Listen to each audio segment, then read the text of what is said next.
Once the renovation started, well, first of all, I was introduced to everybody who was going to be touching the project.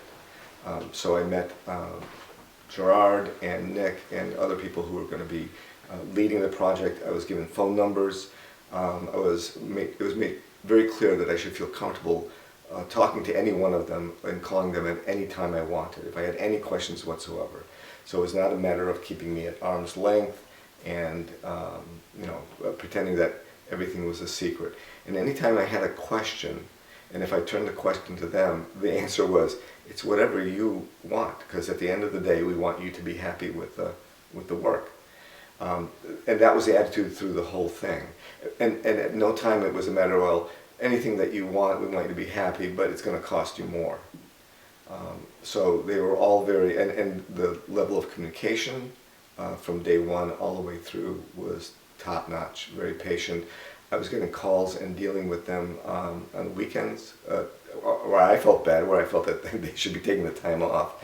Okay. And but they were following their schedule and being committed, and they didn't show any impatience with my questions or anything else like that. At each phase, at each step of progress, I was always made to feel comfortable to come in, to look, to comment, to ask questions.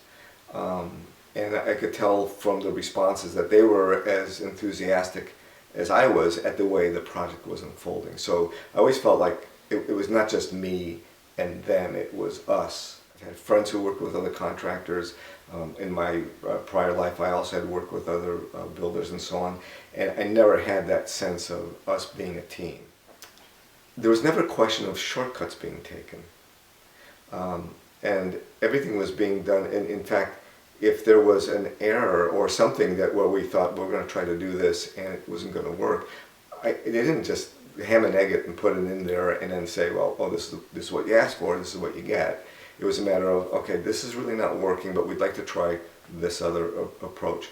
At the end of the day, this is going to be your home, and we want this to be the place you've envisioned it.